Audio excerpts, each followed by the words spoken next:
end, right? It's times for what's that? We can revisit that at the end. Absolutely. When we finish, you can show it again. The links. Our last slide. It doesn't have all of them, but it has most of them. Yeah. And I'll certainly put them in the text chat. And if anyone wants the note card, just to keep it easy, Absolutely. Right? I hope the voice quality is good for you. We can revisit that at the end. You can, when we finish, you can show it again. I want you to talk. It doesn't have all of them, but it has most of them. Yeah. Okay, guys, so I'll it is 2 them o'clock, in the text chat. and we need to get started. I wanted to welcome everyone to the VWEC Expert Series. This is part 2 of our Summer of AI series, and the name of this presentation is STEAMY, S-T-E-A-M-Y, AI and Natural Language Processing. Rhiannon, Chatnoir, or also known as Joyce Betancourt, and Lobo, also known as Cynthia Coloni, are here to give us this presentation. Now, Rhi might not show up for a little while, but she's trying her hardest, so we're gonna let Lear start us out. I wanted to remind everyone that this session is being live streamed and recorded and posted to a YouTube channel, which I'm copying here and putting into the chat. And our speakers welcome active participation, so please feel free to post any questions in the chat and they will be answered immediately, or we are also monitoring the chat, so if it somehow gets overlooked, we will ask at the end of the presentation. We will be so for this particular series, the speakers are presenting their exploring the use of AI in education and the arts. This session features AI use in virtual worlds, teaching AI for ethical use, safety, explainable AI, research, and prompt generation to create artifacts for sparking creativity and inspiration. So Cynthia is a pioneer for education in virtual worlds. Her doctoral research investigated interaction design in virtual environments. She now conducts research at Virtual Harmony and Game Simulation Design, and in 2018 she wrote 2 grant proposals for AI safety and ethical use. Joyce is a creative director of the Vesuvius Group, a collective studio specializing in developing online, immersive, and social environments for community building. Since October 2012, she has been hosting weekly nonprofit community of practice meetings at Nonprofit Commons in the Second Life community, where she serves as co-chair. She's also the co-founder and vice president of Avicon and served as president from 2010 to 2014. So, I'm going to quit talking and give the stage to Lear at this point. Hey, thank you for that warm welcome, Marie, and hello, everyone. Hey, it's Friday, and we're excited to be part of this series, the AI Expert Series. What you see on screen is a mid-journey version of Rhiannon Chatnoir, better known as Joyce Betancourt, and that's from her live photo that's been enhanced by AI. And then on the right, I took my virtual world photo that you see on the ad for this session, and I used stable diffusion to improve it. And the first improvement, I had a horse's head for a face and my hair. And I had to laugh because I had said a maiden, a red-haired maiden riding a horse, the Lady of Shalott, something lovely. And there I was, right? So we're featuring our AI art versions of ourselves, but we're not going to just talk about AI art, right? And I'm not going to talk about history because we only have 40 minutes, but AI is not new. You'll notice from 1941 on, we've been thinking about it and strategizing for it. And of course, much of my background on the left is in expert systems. In the early days, I used to teach classes in it, in roles-based systems. And of course, those are a solved problem, which means that they're no longer interesting in the research. That's why you don't hear about them, because we can model the knowledge of an expert and share that with novices quite easily. I even showed classes how to, in a day or two, to design these systems, to populate them with if then else rules. That's what we mean. And then to do forward or backward chaining, which means to either predict something that's going to happen next week, like the weather, or to deduce something that occurred in the past, like a crime, right? A body's on the floor and we have to figure out who did it, you know. So we have all these different ways of structuring logic.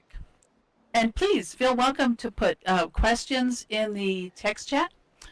I am looking at it, and if you do have your microphone on, please mute it because we are recording. We thank you. So, what about machine learning? Well, I've given you 4 wonderful resources today, and my doctoral students love it. I teach an AI class in real world decision making, and it's kind of a breadth of knowledge course where we look at a variety of industries and think about where we're going with these technologies. And let's see, let me populate the text chat with a few of these. The first one is on neural networks, and it's by 3 Blue, 1 Brown, and it's a wonderful little introduction for any person. So you don't have to be a computer scientist to understand what they're talking about. It's well illustrated and it's short. So I do recommend it. Don't go looking at it right now. Save that for later, okay? So let's look at the next one. This image on the left is Rhiannon's robot. Isn't he cute? And of course, she later you will see a version where wearing a chef's hat and cooking. And here I think we're holding a recipe book, but I'm not sure. And you can see some of the prompt below it.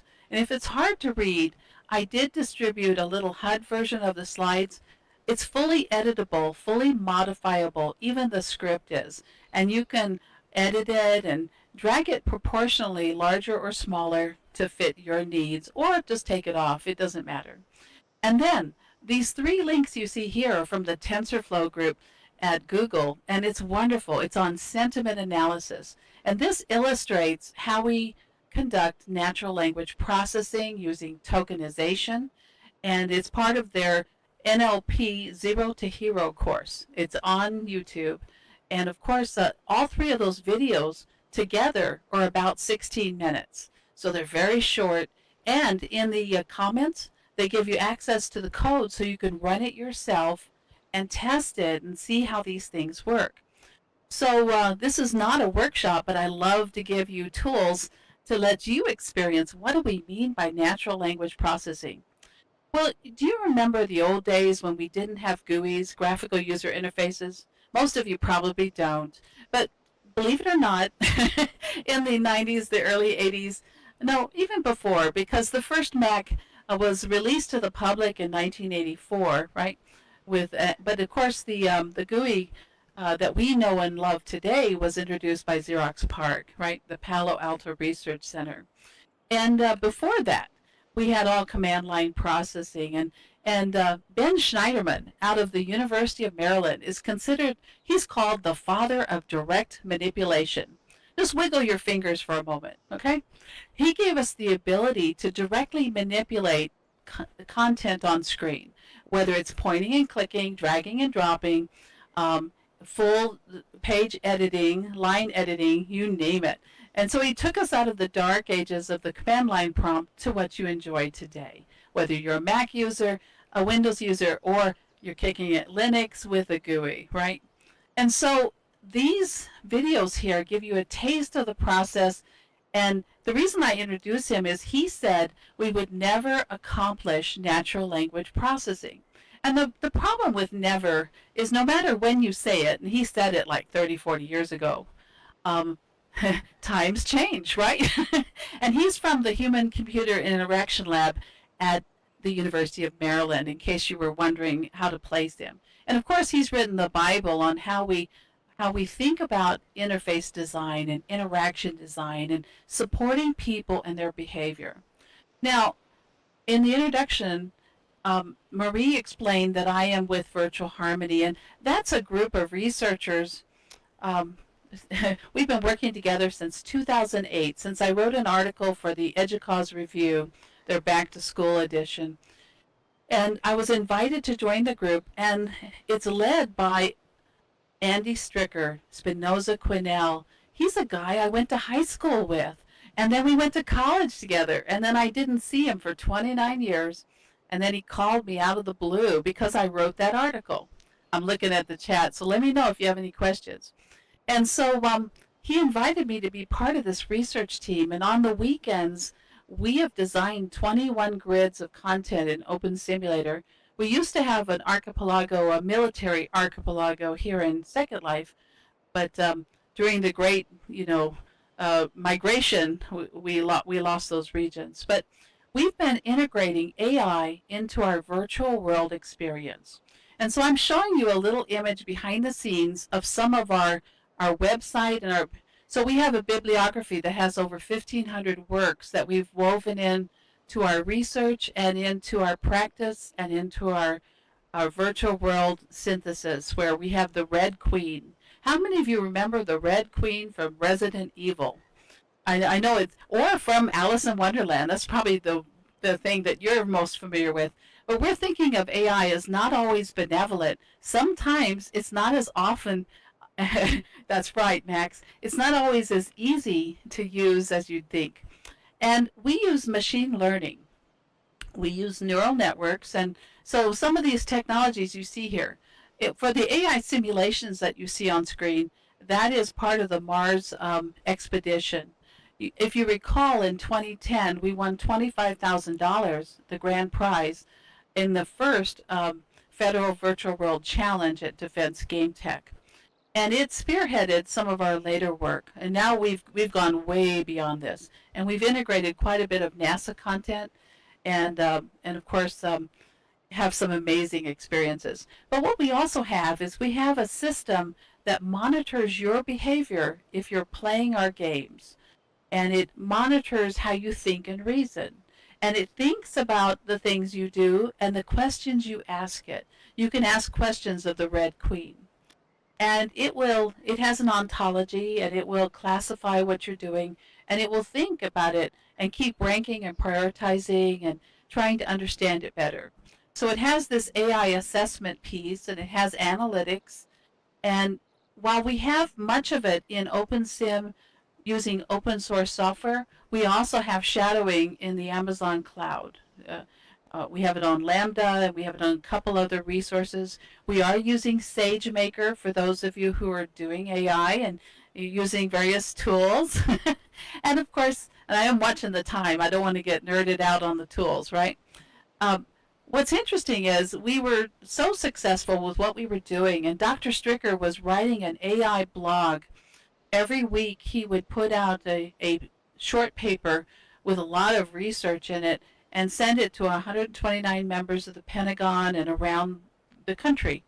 And they liked it so much they classified our work.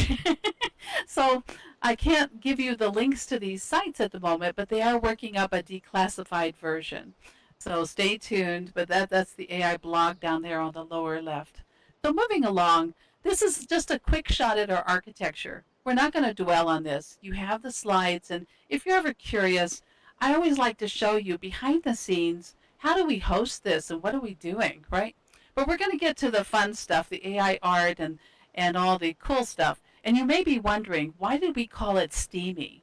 Well, of course it's STEAM. It's science, technology, engineering, mathematics, and of the arts.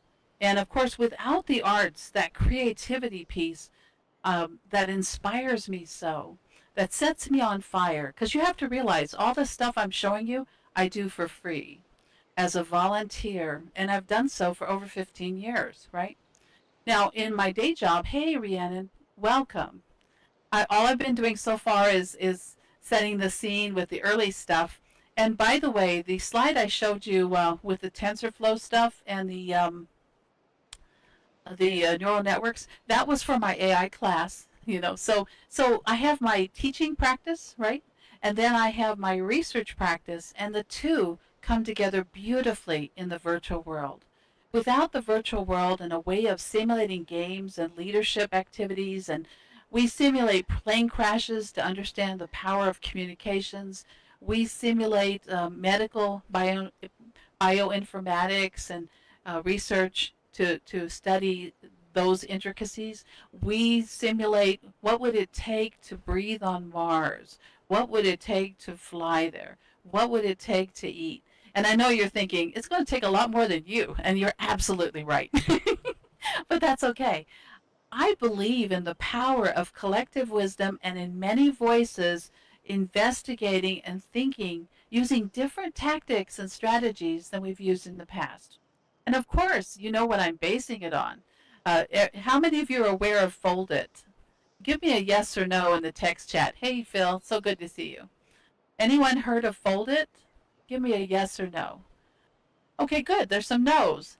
Fold It in 2010 or maybe 2011. The years flow by, right? Gamers in 2 to 3 weeks using this protein folding game that's free out of the University of Washington were able to solve the HIV protease. Have you ever wondered why we don't hear about HIV as this deadly, terrible thing as we did in the past? Yeah, now you remember, and that's good. So using those tactics of crowdsourcing, and here's what's so interesting: we're not just crowdsourcing a knowledge base. People ages 6 through 72 or older can grab a little piece of the puzzle and just tinker with it. They don't have to have prior knowledge about the process.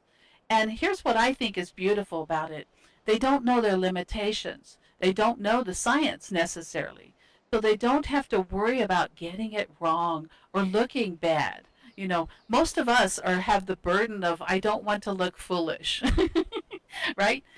We don't want to make mistakes. We don't get caught. And so we have this terrible burden. And of course, scientists had worked on this for more than 10 years. And it would be unfair to say that they were unsuccessful due to one thing or another. I think anytime we're simulating a supercomputer and putting hundreds of thousands or more people against a problem or systems, we get some interesting results, right? In any event, this slide here is just showing you the SageMaker dashboard and some of the things we can do and look at, but it's not showing you any data because we went under a classification. So even though I do not have an active security clearance, I've had several in the past. Many of you know I used to work for Air Force Space Command in a mirror image of the Situation Room, running the large wall screens that you might have seen in the movie War Games if you watched movies in the 80s, right? And there we are. Yeah, it's not showing any data, and that's why it's not. We cannot show data in any event. Um, but I did want you to know that we're working on these things and that this is a crowdsourced effort from not just military. I'm civilian. I work for 5 universities, including Colorado Technical University, where I've taught for 27 years. And I'm passionate about research. Now, Joyce, we're moving into your content, so I'm going to pass the microphone over to you, and she's going to talk about AI generated content. I'm going to wait till your sound comes on, Joyce. I don't hear you. Can you hear me now? Yes, I can. You sound great. Go ahead. Okay. Sorry, today's been a whirlwind. I left myself logged in AFK after Nonprofit Commons while I went to go get my much delayed physical. But all seemingly all is okay. So hello everybody. I will try to talk a little slower too, since that's a thing. Uh, some of you, and I'm sure Lear mentioned this too, but I'm going to pull, besides the links that are right in front of you, which I'll put in chat, um, for later, and we'll paste this again later. But that's the link to the slides that you're seeing here. There's a resource doc, and I'm sure Lear probably mentioned too that this is kind of one of a series, like it sort of jumped originally from an OSCC workshop that then we've been kind of modifying and customizing a bit depending upon audience and bringing a bit more or less on the hands-on workshopy nature. And she may have mentioned too that we will be doing the VW MOOC, which will be a bit more hands-on-y workshopy, hopefully. So Yes. So yeah, you can look at those things later. There is also, as I go through things, and you'll see the list on this thing here, but uh, there's also a link for on our Avicon Discord server. We have Blue Willow and Midjourney integrated into it. Um, and because both of those happen to use Discord as a way to prompt those AI models in order to create images. So we sort of did a bot add-on in both of those places. Blue Willow is open source AI image generator, and Midjourney is a very popular one and probably the one with the most sort of the best, quickest results if you're looking for image creation. And then also there's that Pinterest board link that has a bunch of stuff in it that is stuff we'll talk about, and then a lot of other things, a lot of videos too to reference to from both folks from kind of folks in the space too that are good kind of to look at. So, and I think she just pulled the content for this. Great. Okay. So the slide that we have on here right now, and one of the things that we've done in these presentations before, and we're not going to get into kind of the hands-on playing, but many of you probably are familiar with AI generated content. Yeah, and actually, I should ask, like, how many of you have played around with an AI generated text um, related tools like AI, like Google Bard or ChatGPT? And I'll put that in here. Okay, I great. already did, Rhiannon. I'll do that for you. Cool. Um, that's great.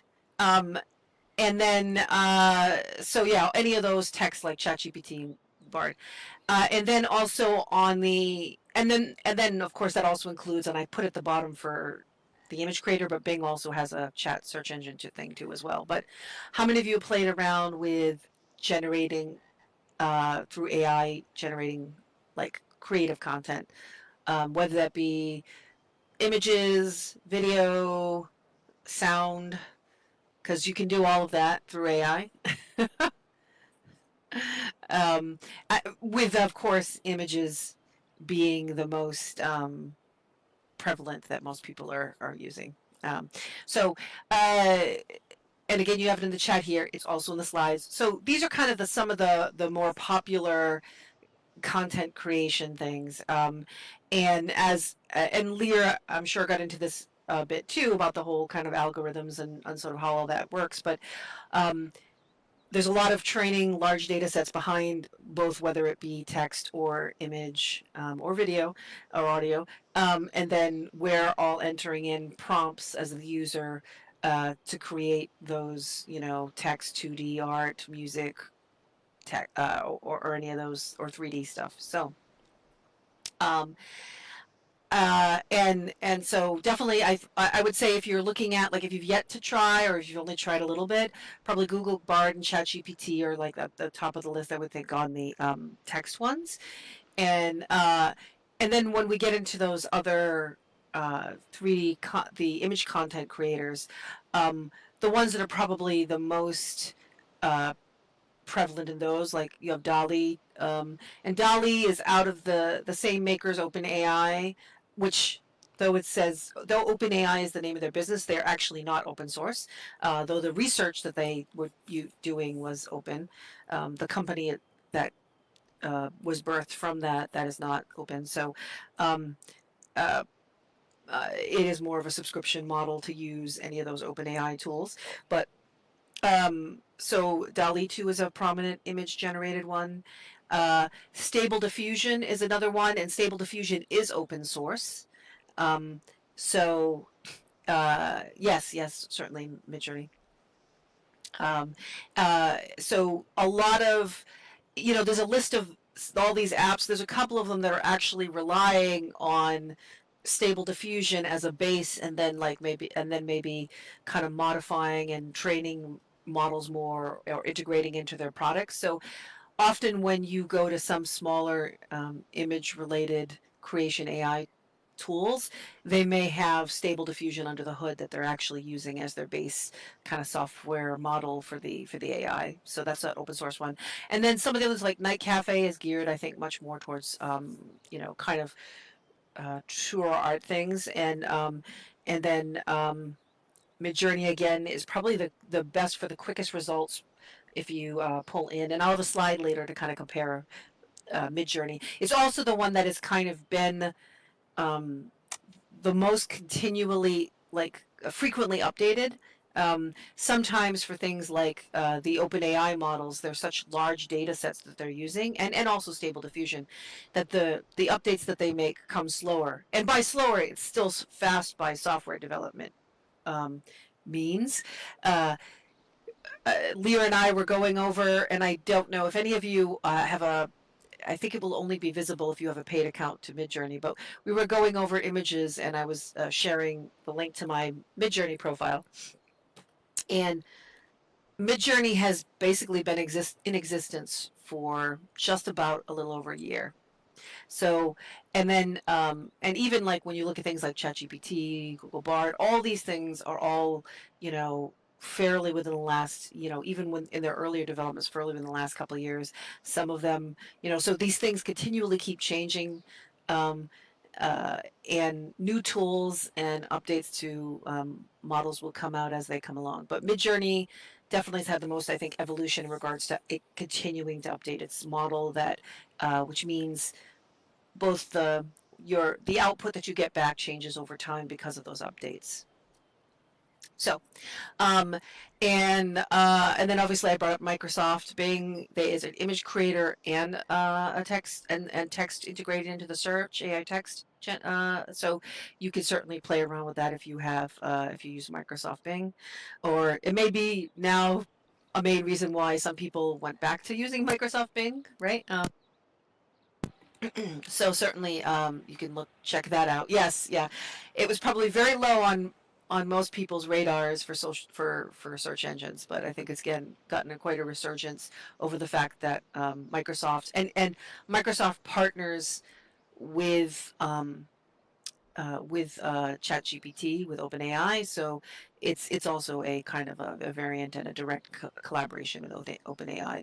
What's happening um, in Bing. The other thing I wanted to bring up, and we won't get into this too much, but I shared the link before, even with Marie Vans and Ellie. Let me grab that link again. Another, though, very relevant for many of you who are educators. I didn't include this link yet because it's kind of a more recent thing, like within the last, I think, since CES, which is the computer electronics show that happened maybe about a month ago. Many of you may know Saul Khan, who is from Khan Academy, who's the founder of that. He also is working with ChatGPT, with OpenAI, to integrate a very perfected or perfected to what they want, right, to the needs of an educator, where and some of the shortcomings of what ChatGPT is. And I know Leah will get into that more later when she brings up some of her examples. But it's much more geared towards education, with the idea that Khan Academy has this sort of universal video content learning of a lot of STEAM subjects, and now they're integrating this a AI agent called Conmigo, like Amigo, but with Con merged with it, as a personal kind of learning assistant. The concept of a personal learning assistant for all learners on Khan Academy's sites, so they can, so it keeps track of what they've done, what their learning thing is, questions that they may ask over time, their strengths and weaknesses, and kind of guides them. So they're really getting into this idea of a personal learning tutor for life, right? Which is one of, among, if you counter to many of the scary thoughts or the future possible repercussions of AI and the way that it is right now, or where it's going, this is definitely one of the more positive outlooks. And I have a couple of videos on that Pinterest AI generated content board that there's some content there from videos from Saul Khan, and I really recommend them because, especially for an educational sense, his outlook is very realistic with both, what it means for the changes ahead for technology and learning, but also like the benefits. So check out that. Very, very new in regards to that. So Wonderful. I'm going to jump in here for just a moment. sure. And how many of you remember IBM Watson? Just a quickie here. IBM Watson, was sold, the health side of that business. Interestingly, January 2022, right? Timing is everything, huh? And in any event, IBM Watson, similar to what she was describing, we went to a conference where Delightful Duwangle, Barbara Truman, who unfortunately we lost in 2021, was giving a keynote, and we had a vice president from the IBM Watson team who explained that they were doing a lifelong learning project. I would love to see the IRB for that, where they were taking grade school children, and IBM Watson was going to be their study buddy throughout life, throughout grade school, high school, college, with the workplace, all the way up through retirement. So it was going to be one of these, the largest ethnographic study. It sounded like the Truman Show, right? Only the kids would be aware of this.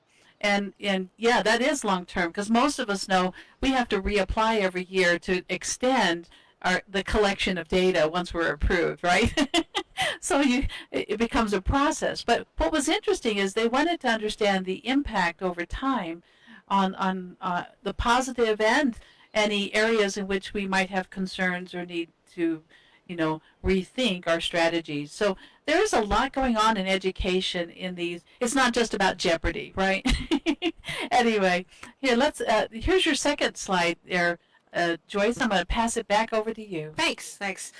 Yeah, that's all. And to be fair, like Watson in some ways is really I think the beginnings of this large language model kind of concept, and I mean different approaches Leah was saying, but like it really is the birth of this. So as much as things immediately in the last 2 years might have seemed to like exponentially arch up, it really has a much longer tail to it. And there's some in that Google Doc that we put together. There's some early stuff in there, going back to some of the folks, even, with AI audio and sound stuff that Ray Kurzweil was doing back when he was working on the synthesizers, the Kurzweil synthesizers, which were the sort of the beginnings before he was really known as a futurist.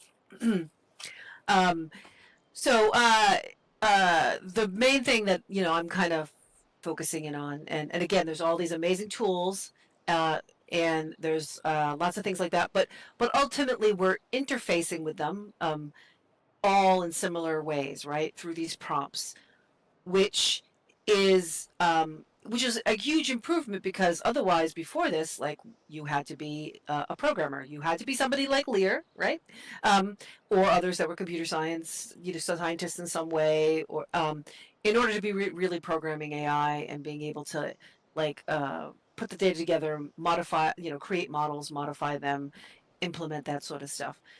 But for many of us, myself included, now we can interact with these tools just simply by, typing to them, giving prompts in some way, right? So, prompts are, in essence, as it says up in the slide, prompts are descriptions in natural language, and you can copy paste this, Leah, even right from the slide if you want.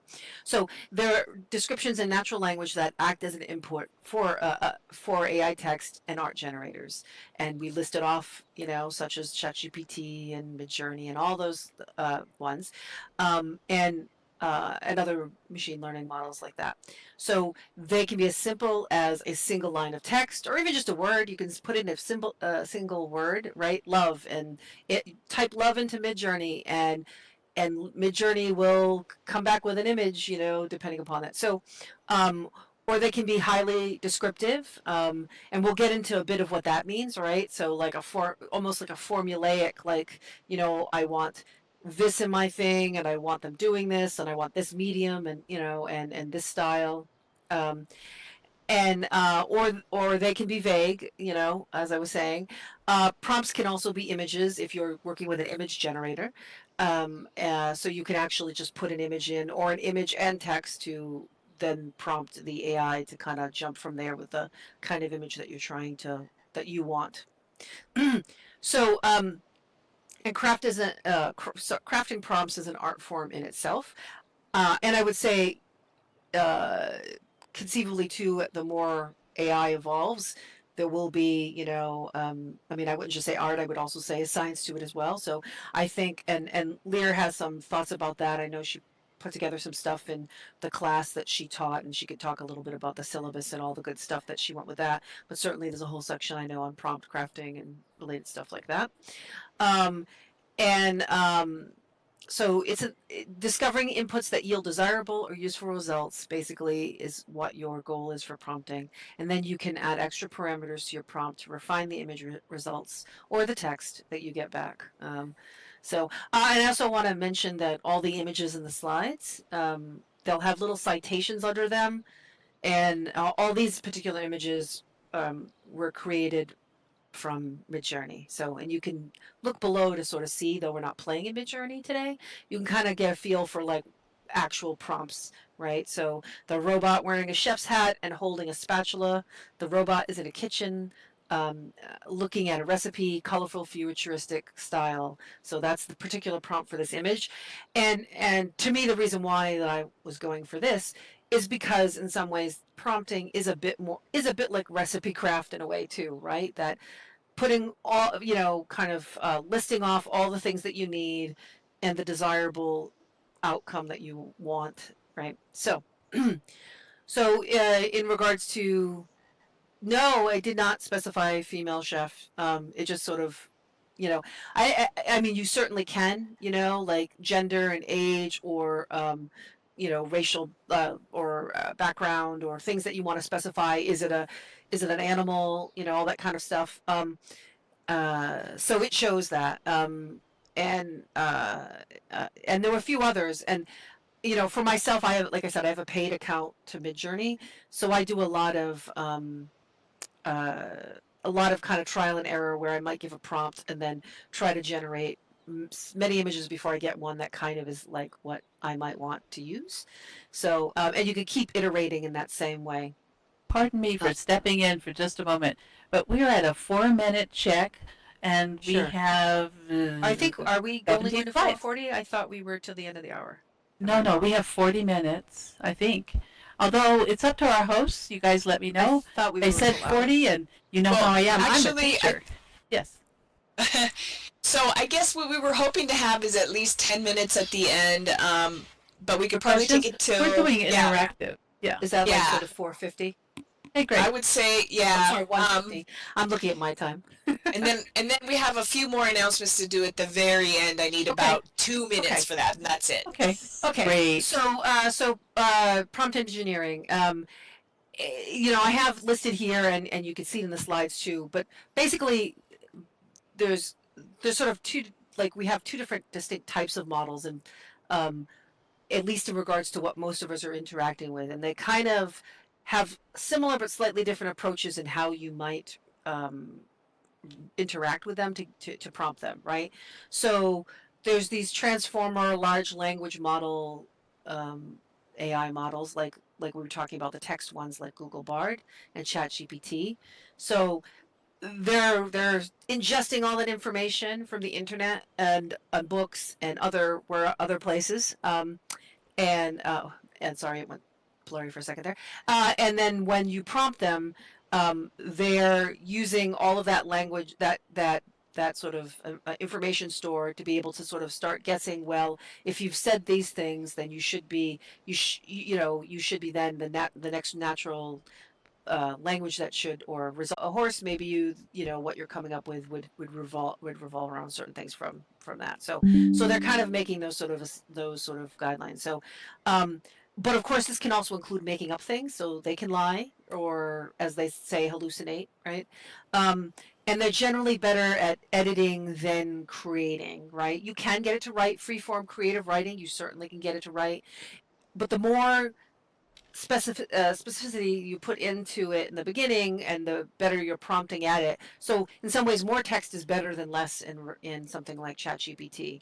So what I have up on the left side's image next to the AI transformers text is kind of a good mapping of what you might use for um, things like ChatGPT. So like, you can almost think of it like role playing. Like you inhabit like, okay, I am a educator and I, want to create a curriculum based off of this particular thing where these things need to be addressed on this particular,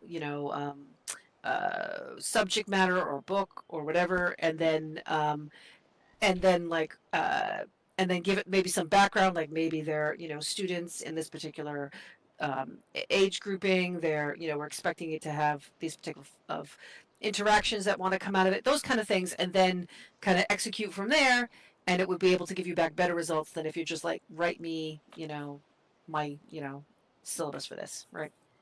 So and again, the slides have the link to this graphic, which comes from, if you're interested, he's more of a social media data analytics person. But Chris Penn and his Trust Insights company came up with this like kind of approach to how you can do it. There's some great videos on there. There's a couple of his videos also on that Pinterest board. And this particular handout you can get through that link at the bottom, and you can actually download it and use it as a resource for your prompting. And there are so many more prompt tools out there for both graphics and text, and that Google Doc we have kind of has a lot of them. So on the image side, again, those are diffusion models, so they're a little bit different, where they're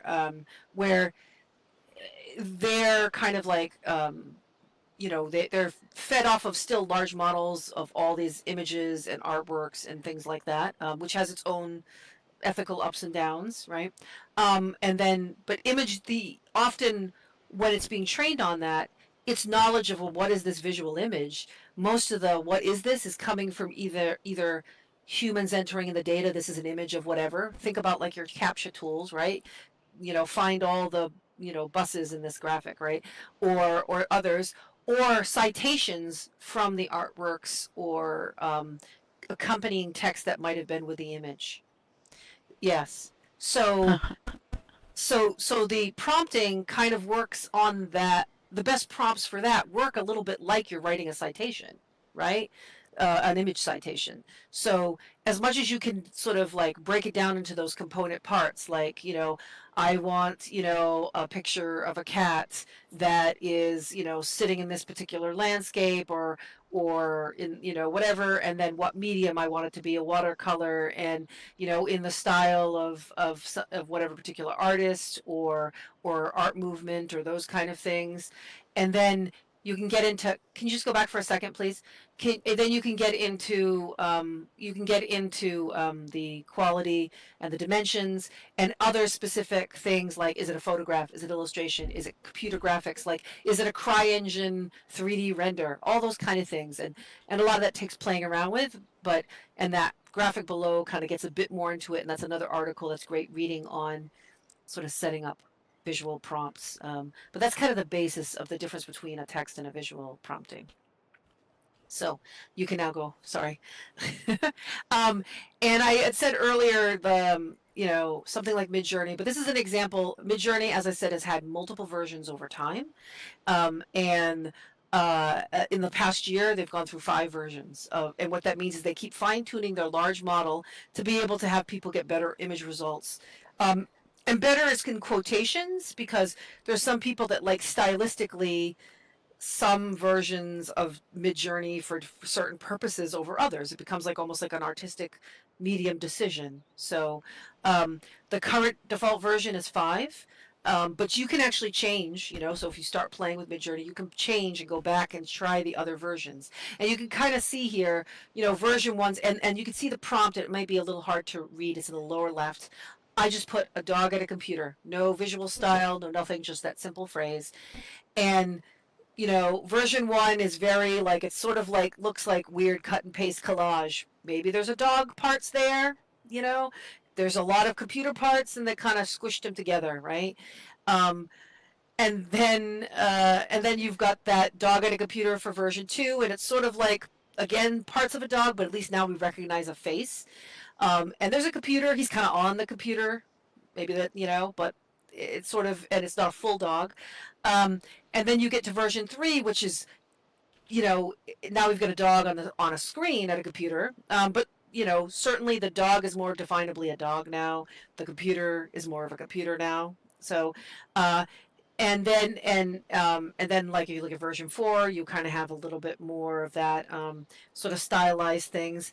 Um, but you're getting a little bit closer to there, right? It's definitely a dog at a computer. I mean, we've kind of got a bunch of keyboards, and I'm sure if you looked closely, of which is a good way to sort of tell AI apart. There's often quirks within eyes or numbers of fingers or how limbs are placed or ears or things that will give that definitely away. And then by version 5, you have, definitely that is a dog, and he's at somebody's desk. There's a couple monitors there and a keyboard, and it looks pretty much like, well, maybe somebody took that photo, right? Again, I'm sure if you looked at it, and to be fair, it doesn't have to be a photo. In this case, it just was pulling up whatever it default wanted. You could stylize this by putting in what mediums and what artists and whatever, but it gives you a good feel of how like this AI model has evolved over time, and even with given the same prompts, how those results have changed. And you'll get this too when you test out many tools, depending upon how that model's level of sophistication or geared towards a particular style or set of things. Its data set is so. And I think that's mostly it for me. But I'll put the links in later on. You could definitely play, and we'll be around later on in the Avacon Discord server. So you can go, Lear.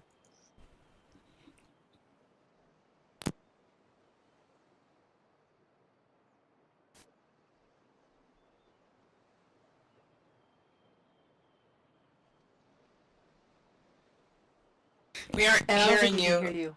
Yeah, we're Yeah, not we hearing can't you, Lear. Let's see if you can hear me now. Can you hear me now? Yes. Okay, great. Yes. This is these next set of images are from my Second Life Endowment for the Arts exhibition that just closed, and it was AI generated art. And what I did was my prompt wove in the Peripheral from William Gibson, both the book and the TV series on Amazon. And that's the notion of going from 2032 in a game to wearing a heads-up display device and going to 2099 in the future. This notion of portals and bridging between worlds and thinking about a dystopian future and how can we affect the future by affecting the past. And I saw the similarities to AI and the questions we ask about explainable AI. Because the people designing AI, while we know how we designed it, you reach a stage if you train it with enough data where it starts having these emergent properties, this machine learning effect, and then you start having a very difficult time explaining why ChatGPT lied to you, right? And by the way, when it lies to you, I asked it to give me my references, the works that I published that were published before 2021. And it gave me 5 references that I did not publish, and it put my name on it. It put my middle initial on it, which I do not use, and Dr. Stricker. But it said we published in medical journals, and we had done all these amazing science things that we had not done. So I pointed out to it that it had lied, and I do not call that hallucinating because it's not sentient. If it was sentient, it might hallucinate, but I don't think that a machine at this point has reached the age of sentience, and you can debate that with me. I'm welcome to it. But so I told it, I said, hey, that's inaccurate. And it said, oh, I'm so very sorry. And it apologized profusely. And then it lied again. And it fabricated another 6 references that I did not do. And here's the problem. That data is now part of its history, if you will. And so someone might search for my written works and pull up those references that are erroneous. What will happen to my reputation if people think that I am fabricating my past work, right? And so I just want you to know that to me is one of the dark sides of large language generative models that are inaccurate, imprecise, or lie. And by the way, when I call it a lie, I mean a lie. I mean it intentionally fabricated and it knew it did it. Okay? That's what irritates me. Imagine if you went to a search engine and you asked it, you gave it a query, and it just gave you whatever it felt like instead of what you asked for. How would you feel over time? So anyway, and I apologize several times. In another talk and in some of the resources, I show you an example of that. So if you go to the resource doc in the OpenAI section, I show you that. But here's an example of what the AI exhibit looked like in Second Life. And I generated all these images. And I first started with the eyes of a child looking at a secret garden through a portal to that dystopian future, right? And then I looked backwards through the portal and I saw the effects of that. The interesting thing is I bridged in the Romantic period with Thomas Cole's The Voyage of Life. And The Voyage of Life is lovely. It's very lush and romantic. And here's the examples. It's childhood, it's youth, it's manhood and old age. And it's at the National Gallery of Art. It's Creative Commons Zero. It's part of their open access. So if you are going to generate AI art, I recommend that you consciously make a decision to bridge with works that you know are available, right? That we're not infringing on someone else's rights. Because I do feel that ethics and safety and explainable AI, all of these topics matter to us. And we want to be proactive and conscious about it. So here's what it generated based on those artworks that you just saw. And I love these. You know why I love them? And why I think STEAM is important in STEM? The arts inspire me. They get me up in the morning when I'm tired. They help me to work long days and 7 days a week, and to work and volunteer and to think about how this affects me. I created this, and sure, I can't draw, I can't paint. I can use, Adobe tools. I can use GIMP and Blender, but this is amazing to me. And yet you'll notice these flowers look wrong, don't they, on the right there? That's what Joyce was getting at. Sometimes things will have a few extra fingers. I see the time, so I'll wrap it up. I took the children out of the prompt, while the one on the right kind of mirrors what we were doing in the peripheral. You kind of see images of what could be London, perhaps, or some other place in the future. But the difficulty was I started getting images with sexual organs in them. We'll just say that, okay? And I thought, wow, and this isn't even subliminal. I thought, I'm starting to see a lot of them, and I thought it's a little disturbing to me personally to see children in the same image. So for those of you who ask the questions about gender, racism, perhaps adult content, you're going to see that. And so you have to personally make the decision to filter it. They try to do so. And of course, you could say I have a dirty mind if I'm seeing penises everywhere, right? But I did. A lot of these rock formations in an earlier version, looked very interesting. I'll just say that, okay? And I love castles, I love dragons, I love fantasy. And so I asked for these to be woven into my prompts. And you'll notice it took away the portal because I no longer asked for portals. So we're no longer looking through a window, right? But notice the dragon's coming out of the mountain on the left, okay? And you'll notice that the bird there has 3 wings. and I know we have to wrap, so we're just about at the end of our content. You'll notice some other problems here, but I still love these. And you know what I love about them? Even though the dragon's now part of the tower on the left and on the right, the body is in motion. And so you could say it was almost like taking a photo where you're seeing all the different frames, right, of a video, in still motion, if you will, which sounds so redundant, doesn't it? But anyway, I love the fact that it started giving me these glowy caves underneath and the reflections in the water. So there were certain elements that just appealed to my senses. The Thomas Cole bit, if you saw in the clouds some images like you do over here on the left, that's part of the Voyage of Life. He does that too, because he is thinking about the dream space and our dreams and how we realize them. So I love this. It inspires me and strengthens me, and it is my muse. So after the exhibit, I started generating these for a sci-fi take. I'm writing a book, and I'm using portals within virtual worlds to go to other planets. Okay, so and so I said, what would that look like? And this is the result, in case you're wondering. And then I said, oh, but I need more lush vegetation, and I need more romance and more mystery, and this is what it came up with. Okay. And then I says, oh, but where's the science? I need more of Asimov and Heinlein, and I need to think about their book covers. I need to start thinking visually, and so I came up with this. And here we are at our last slide, which has our resources that I've been pasting in here, and I'll paste these in again, and I'll let Joyce close for us. Thank you all for coming. Over to you, Rhiannon.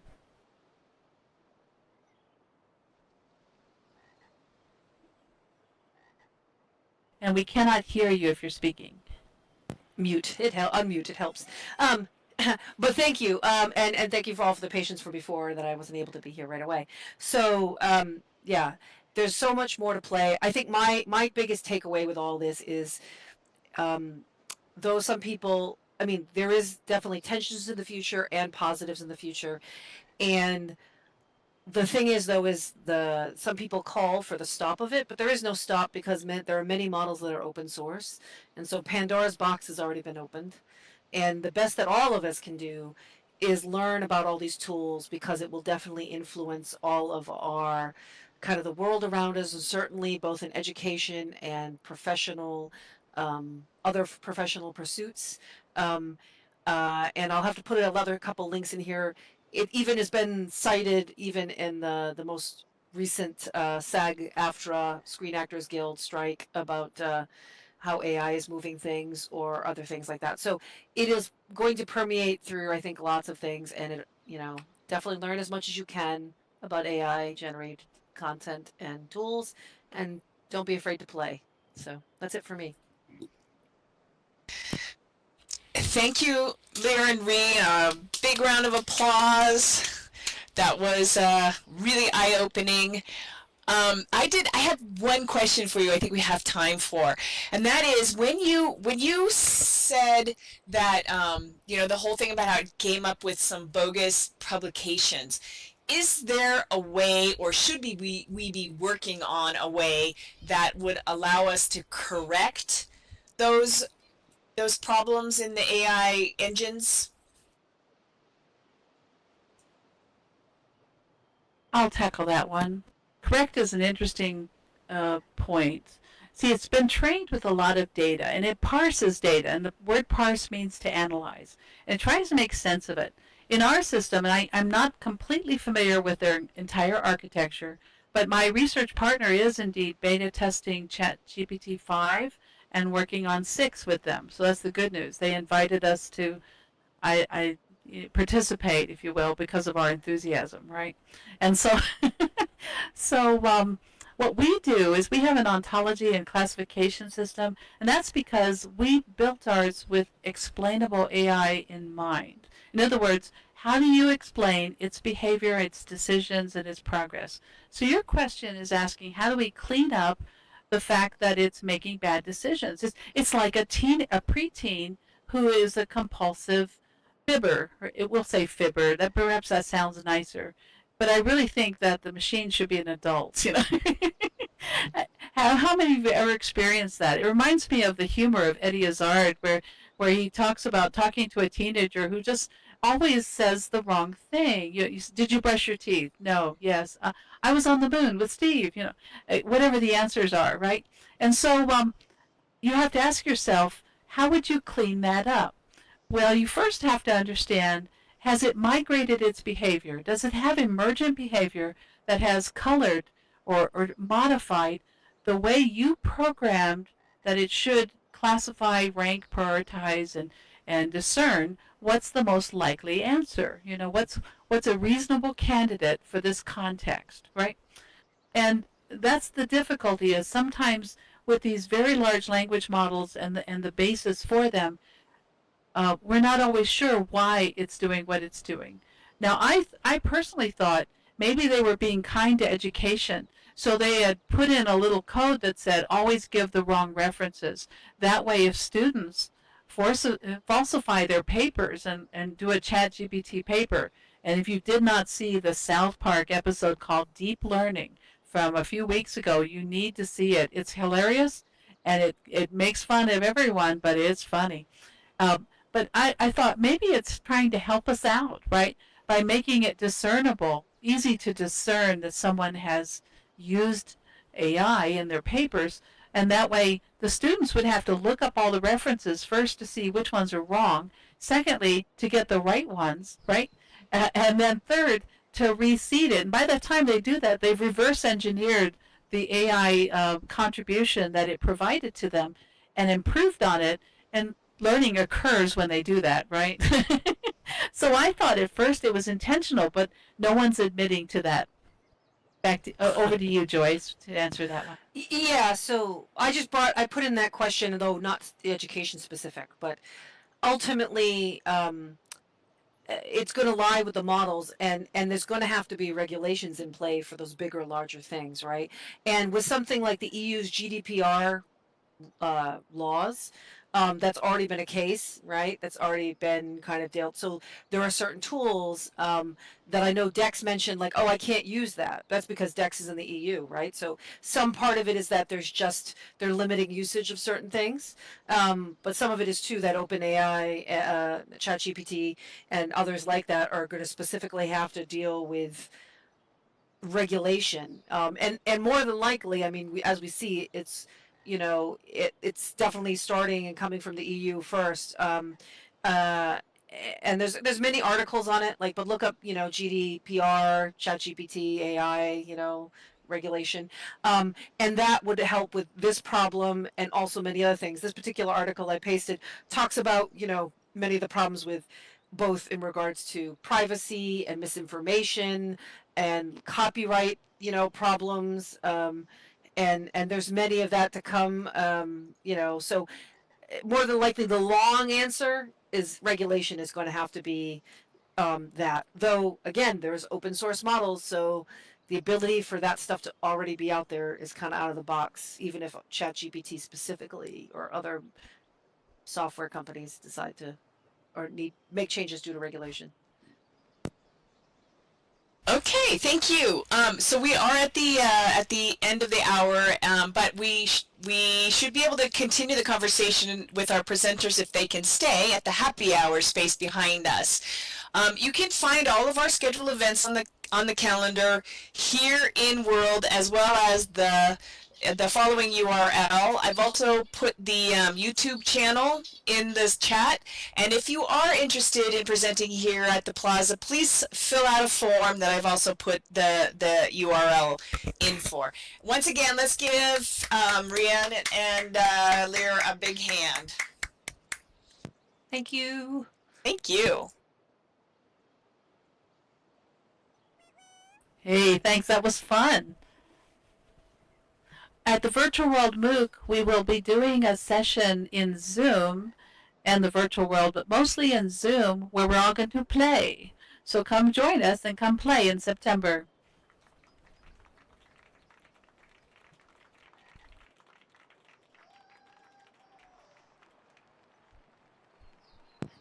I laughed when I realized that the screen moves with you because it's attached to you.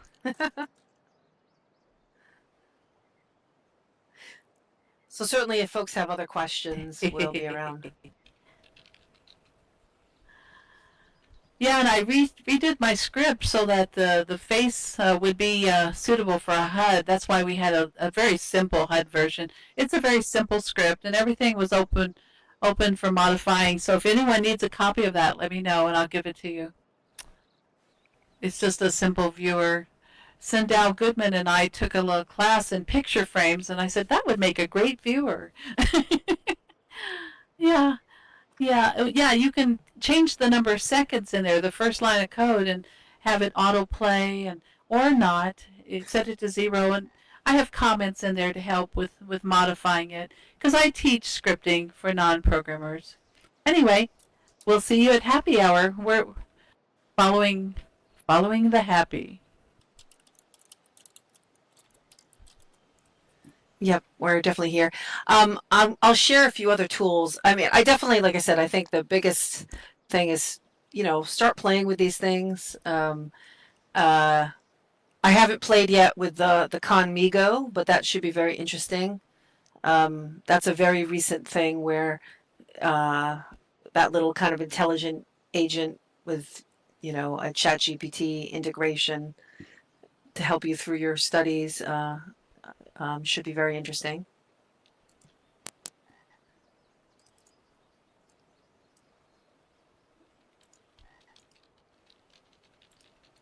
Does anyone have any questions for us or comments or thoughts? Well, I did want to point out one other thing, which is kind of funny. I saw somewhere that there was a story about how prompt engineers can make $300,000 a year, which That's right. I found that to be extremely funny because in my mind, a prompt engineer is the same thing as a librarian. It's somewhere, in essence, yeah, it's somewhere between library and data science, right? Well, librarians are now data scientists as well. Yeah, yeah. That was Yeah. just my comment. Okay, when you're talking about a prompt engineer, are they also writing the algorithms, or they have to be kind of like algorithm specialists? Because as Bard or Bing changes their algorithm, you have to know how to change the prompts that are going to be most effective.